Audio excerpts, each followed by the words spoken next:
السلام عليكم ورحمة الله وبركاته. أهلا بيكم في حاجة على قناتكم الكرة الحلوة. النهارده عن ماتش الأهلي والداخلية الجولة 29، ماتش ركن الرشيد الأهلي. داخل النهارده عنده 51 بونت في المركز الثاني، بيراميدز في المركز الأول 65 بونت فاز على سموحة. فريق الداخلية في موقف صعب جدا، 19 بونت في المركز الأخير، لعب 28 ماتش في بطولة صعبة جدا مع كابتن عيد مرزيق، راجل يعني بيحاول يعمل اللي عليه. الأهلي ابتدى مرتين معتادة 4-3-3. الداخلية ابتدت بطريقة 3-5-2 بيتحول ل 3-6-1. فريق الاهلي طبعا قلنا موضوع الروتيشن خلاص بقى، كل ماتش لازم اعدل. النهارده في 4 تغييرات على التشكيل الاساسي اللي لعب الماتش اللي فات. المباراه ابتدت بلا مقدمات، هجوم كاسح من النادي الاهلي، ضغط من خط الوسط، ضغط من اجنحه، يعني ابتدت الفرص بدري. عندنا احمد عبد القادر فرصه في الدقيقه 10 كانت لعبت له كره ممتازه، سددها بطريقه سيئه جدا، انفراد بالمرمى. بعد كده اهدر فرصه ثانيه، بعد كده عندنا تسديده قويه لمروان انقاذ الحارس رمضان مصطفى. هجوم كاسب من النادي الاهلي. عندنا في الدقيقه 14 هدف ملغي لعبد القادر. النهارده ممكن عبد الله نسميه منحوس، يعني النهارده كان في برج نحسه. استمر هجوم الكاسح النادي الاهلي. بعد كده عندنا فرصه نلعب قادر في الدقيقه 20. عندنا تسديده كريم فؤاد في الشباك الخارجيه في الدقيقه 25. الاهلي يعني ما اداش فرصه داخليه تخش في المباراه، ضغط شديد جدا جدا جدا اجبر على التراجع والدفاع قدام منطقه جزائه. الاهلي الحقيقه النهارده عايزين نشيب كولر. جرب كل انواع الاختراقات الهجوميه، تسديدات من الخارج، جرب اختراقات من الجنب اليمين، من الجنب الشمال، عرضيات. الحقيقه ده اسفر عن الهدف الاول النادي الاهلي في الدقيقه 33. حسين الشحات الحقيقه احد نجوم المباراه واحد نجوم الموسم واحد نجوم الاهلي في اخر 5 أو 6 سنين، من ساعه ما جه في 2019 عمل طفره كبيره جدا. حسين عمل 1-2 مع محمد هاني، اخترق ناحيه اليمين. حسين لعب كره عرضيه لوسام، كره قويه جدا، وسام وجهها في الجول. هنا حسين كان عنده اختيارين، خيار ان هو يلعبها لورا لاحمد عبد القادر اللي كان مندفع داخل 6 يارده، وخيار الثاني ان هو يلعبها قويه وسام ابو علي راس الحرب على نفس الخط معاه. هنا وسام لازم نشيد بيه. الكره دي حسين حط فيها قوه كبيره. هنا في حاله القوه دي انت على خط الجول، مش محتاج اكتر من انك توجه جسمك لغايه الجول. الكره خبطت في رجله ودخل الجول. هي يا جماعه المهاجم هو قرار، يعني في مهاجم تاني ممكن يحاول يمتص الكوره، مهاجم يحاول يرفع رجله، يحاول يحطها ببطن رجله بوش رجله. لا، هي الكوره جايه لك بقوه، حطها باي شكل، حطها بصدرك، حطها برجلك، حطها بركبتك. اهم حاجه تجاه في الجون. هدف النادي الاهلي في الدقيقه 33 هدف يعني مستحق تماما، نتيجه لضغط شديد جدا ان عمله النادي الاهلي. الاهلي استمر في الضغط، ما اكتفاش بكده. عندنا محاوله تاني احمد قادر برضه اضاع فرصه هدف. استمر الضغط النادي الاهلي في الدقيقه 40. عندنا كورنر وسام علي وجهها بشكل كويس جدا، جت في معاذ حناوي، ضربه جزاء في الدقيقه 40 النادي الاهلي. ترجمها وسام ابو علي لهدف جميل من ضربه الجزاء. الحقيقه وسام عنده تكنيك عالي جدا في تسديد ضربات الجزاء. ضربات الجزاء يا جماعه يعني واحنا صغيرين كنا بنلعب كوره، فدايما ضربه الجزاء بتتحط في اماكن معينه. يعني انت هتحطها قويه، مثلا قويه ارضيه في اقصى الزاويه اليمين، اقصى الزاويه الشمال. هتحطها عاليه يبقى في اقصى الزاويه اليمين، يعني في اقصى الزاويه اليمين، تمام، لما في اقصى الزاويه الشمال. هتحطها بقوه، حطها بقوه في اي حته. فهو الراجل الحقيقه وسام بيحطها زي ما الكتاب بيقول، يعني لما بيحطها قويه عاليه في سقف الجون يمين او شمال، لا اما بيوجهها ارضيه زي النهارده عمل فين توجهها. هي الكره ده بالك انها هي بالسهله، هو استنى الحارس، ثبت الحارس اخر لحظه، لعبها ارضيه على شمال الجون قويه. الكره دي حتى لو حارس الحرب ما كانش هيلحق، يعني هو حاول عمل طريقه عليه، بس الكره راح في اقصى الزاويه. هدف النادي الاهلي هدف مستحق تماما، 2-0، ريحت النادي الاهلي شويه. كده عدينا في 42 حقيقه عرضيه مثاليه من امام عاشور لاسامه علي في حلق الجون. يعني الكره سهله جدا جدا جوه 6 يارده، ولعبها جنب القلم الشمال. هو هنا وسام فتح رجله شويه، هو الكره دي جايه لك والحارس اساسا خلاص في الزاويه الثانيه، فانت توجهها في الزاويه اللي قدامك خلاص. يعني هي مش محتاجه انك تفتح رجلك عشان تبعد عن الحارس، عشان ممكن الحارس يعمل طريقه عليها، لا، انت محتاج انك تقفل رجلك عشان تجيها مباشره، ان الحارس مش هيلحق الكره قويه وانت في المكان الصح.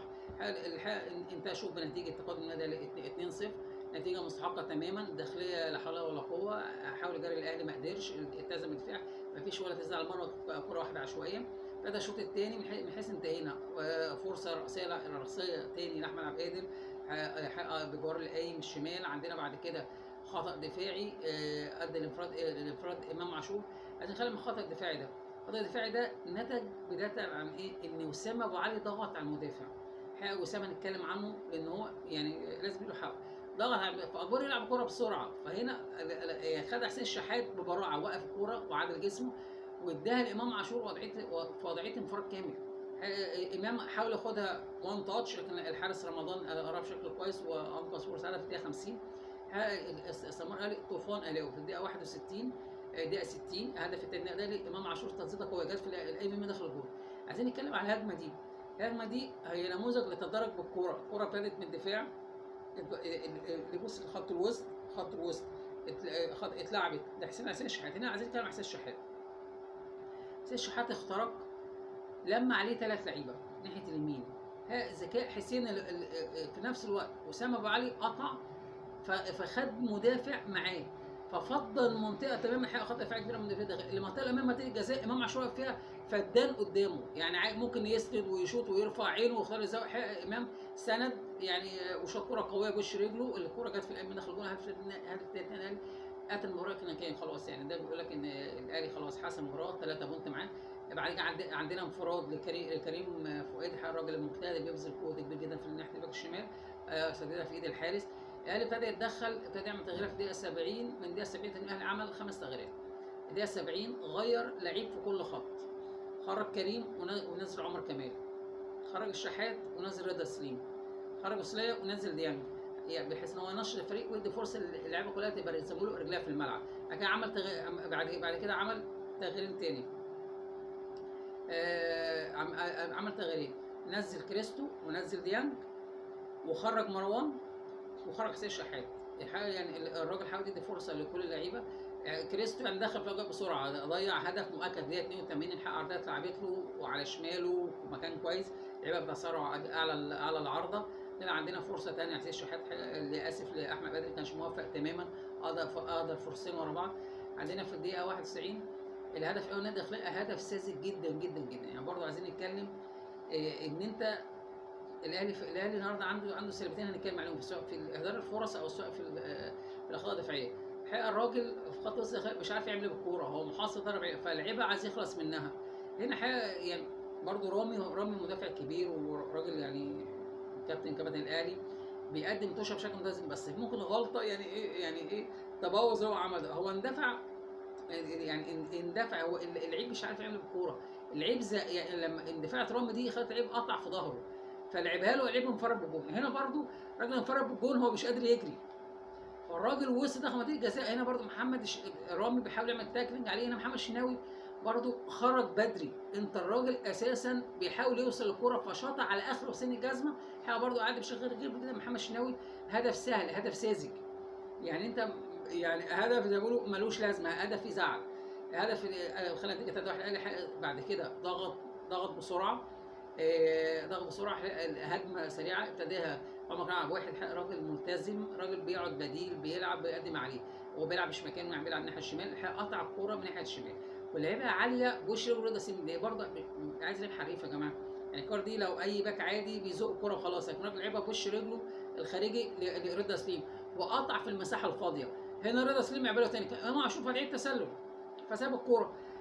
عمر كمال خد الكوره فوق مواجهه للمرمى تماما وجابها على يمينه. يعني اي لعيب تاني في مكانه هيلعبها، لا اما في الزاويه البعيده لا اما في الزاويه القريبه، لان عنده وقت وعنده مساحه ان هو يلعبها هنا او هنا. هنا برضو ذكاء، رؤيه من عمر كمال وذكاء من امام عاشور اللي عدوا الوضع بسرعه من التسلل ودخل في عمق وقطع بالعرض قدام عمر كمال. عمر كمال انقاذ كبير جدا جدا، ريح الكوره لامام عاشور. الحارس خلاص بقى اوت اوف بوزيشن، بقى بره اللعب تماما. امام كره ارضيه سهله في الجون. الهدف الرابع النادي الاهلي، الهدف يعني هدف ممتاز. بعد كده عندنا فرصه انا بعدها لاحمد عبد القادر برضه. الراجل الحقيقه كان في قمه نحس النهارده، ضيع انفراد كامل بالمرمى. انتهت المباراه فوز النادي الاهلي 4-1، نتيجه كبيره. رفع سيد النادي الاهلي ل 54 بونت، استمر في منافسته بيراميدز. احنا بنتكلم لاعب 22، بيراميدز لاعب 26 ماتش، بنتكلم في فرق 11 بونت. الاهلي ان شاء الله لو كسب الاربع ماتشات الجايين يبقى فرق نقطه عن بيراميدز، منهم ماتش بيراميدز. الحقيقه الماتشات كلها صعبه متواليه. الاهلي يعني عنده ماتشات انت ما فيش رحمه، عنده طلائع الجيش، بعد كده عنده بيراميدز، بعد كده عنده فيوتشر، بعد كده او مودرن بعد اسم، بعد كده عنده بيراميدز، بعد كده عنده المصري، بعد كده عنده البنك الاهلي. حقق مطوشه صعبه جدا كلها جايه ورا بعض، ما فيش راحه للفرق.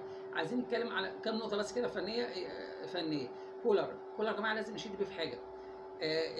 معظم الفرق العالميه او يعني بتلعب ب 15 17 16 لعيب، ده اللي بيتم فريق اساسي، وبتدخل عليه تغييرات 3 4 كل ماتش. انا ان شاء الله ليفربول كده، السيتي كده، ريال مدريد، برشلونه، هتلاقي التعديلات في ادق الحدود. فانك تلعب وانت مجهز فرقتين كاملين. النهارده النادي الاهلي اي حد بيغيب، اي حد ده من حراسه المرمى لحد المهاجم الموجود بيأدي. يعني انت عندك لعيبه بتلعب، ممكن كل ماتش بتغير 2 في الدفاع، بتغير 2 في الوسط او 1 في الوسط، بتغير الاجنحه او تغير راس الحربه. هي حاجه تحسب لمارسيل كولر ان الراجل مجهز الفرقه او مجهز فرقتين كاملين لاي طارئ، لاصابات، لاي اجهاد، لاي طارئ مطوشه. حاجه تحسب للمدرب ان الراجل الفرقه كلها بتدور رجليها في الملعب، كله بيلمس، ده بينزل بياخد ربع ساعه نص ساعه، ده يبتدي ماتش، ده ماتش ثاني يريح. حاجه تحسب ليه كويسه جدا جدا. نتكلم على ماشي اسامه ابو علي، عايز اديله برضه حقه. الراجل يا جماعه فيرود بيتحرك كويس. يعني الفيرود الناس فاكره ان الفيرود كله دوره انه يحط كره في الجون، لا، هو الفيرود ده الفيرود طبعا مطالب بحرز الاهداف، بس مطالب بخلق المساحه لزمايله، بالتحرك الجيد، ان انا ازاي اتحرك دايما في المكان الصح، ازاي افتح المساحه لزميلي اللي جاي من ورا، لان كده كده الفيرود بيبقى مراقب مان تو مان، او كده كده بيبقى عليه واحد مان تو مان. فازاي الذكاء، يعني في كوره لامام عاشور الشوط الثاني، امام كان مواجه للمرمى، كان معاه اختاري، كان معاه عبد القادر ومعاه وسام. هنا وسام لو صنع الكوره دي او شحات لعبها له، وسام فضى نفسه، رجع خطوتين لورا، بعد عن المدافع وضرب الاوفسايد. يعني هو امام لو لعب الكوره بسويرف كده صغير، الكوره مايله شويه، هيسند يروح على الجون، هيسند ويشوط في الجون. حاجه برضه ذكاء لعيب، ان انا مش واقف بس وخلاص، انا واقف عارف زميلي فين، عارف المدافع فين، بخلق مساحه فاضيه لنفسي. فحقيقه لعيب، يعني اتمنى شويه اصابات، بس طبعا محتاج حد معاه. عايز برضه مهاجم اجنبي معاه، عايز مهاجم مصري. لو كهربا هيكمل تمام، مش هيكمل تجيب محمد شريف او تجيب حد تاني، عشان الاهلي بيلعب ماتشات كتير جدا وبطولات كتير، فمحتاج الاضافه دي. حسين الشحات الحقيقه الراجل ده، يعني احنا قلنا في جيل اللي هو ابتدى بعد موسم 2018 او 2000 حسين الشحات جه في الشتاء، يعني جه في الشتاء هو وحمدي فتحي في نفس الوقت مع بعض الموسم 2018 على ما اتذكر. الحقيقه حسين لحد دلوقتي من الفتره دي يعتبر، يعني احنا بنقول احد رموز الجيل ده. يعني حسين من اكثر اللعيبه ثباتا في المستوى، مؤثر جدا في صناعه او سواء تهديف، لعيب مستوى ثابت. يعني قلنا مثلا ان اللعيب تقييمه 1 من 10، فحسين الطبيعي بيديك الطبيعي 7 8 من 10، ممكن يديك 10 في مره، ممكن يديك 6، يديك 6 ونص، بس ما بينزلش ل5. يعني لو قلنا مثلا حسين هيلعب في الموسم 40 ماتش، منهم 35 ماتش يعني كويس او جيد، وممكن ماتش توب، وممكن ماتش او 2 قليل. فحقيقه حسين احد، يعني لما بحب لعيب 32 حقيقه لعيب مؤثر جدا جدا. شايف يدي لي 3 4 سنين تاني مستريح، لعيب مركز في الكوره، لعيب ممتاز. امام عاشور اضافه كبيره جدا جدا، خط وسط الملعب. امام عاشور بيلعب 3 مراكز، بيلعب 6 و8 و10، فبيديك يعني حل انك ممكن تلعب في اي حته. الراجل مركز 6 هيلعب ماشي، انت عندك في المركز ده عندك اكرم وعندك دانجا وعندك بروان، لو احتجت هيلعب. عايز تلعبه مركز 8 هيلعب، مفيش اي مشكله. انت خلاص العب مركز 8. انت دلوقتي بتلعب مركز 10. لما قفشه نزل النهارده، هو اتحول من مركز 10 لمركز 8، خلاص بقى قفشه وصانع العاب، وهو اتحول للعيب خط وسط بجوات مركز 8. فالحقيقه بيديك اوبشن كتير جدا، ممكن تستخدمه كجناح شمال. في حقيقه اضافه كبيره جدا جدا للنادي الاهلي. اتمنى هو يلتزم بره الملعب وجواه، يركز في الكوره، لانه لعيب كبير عنده امكانيات، مش للاهلي بس، منتخب مصر. فوز كبير النادي الاهلي، الف مبروك للنادي الاهلي الفوز والثلاثه بونت. اداء جيد، مباراه زي ما بيقولوا كان جيده في كل حاجه ما عدا الهدف بس اللي بوخ شويه بتاع الداخليه. الف مبروك للنادي الاهلي، واتمنى الحلقه تعجبكم ان شاء الله. السلام عليكم ورحمه الله وبركاته.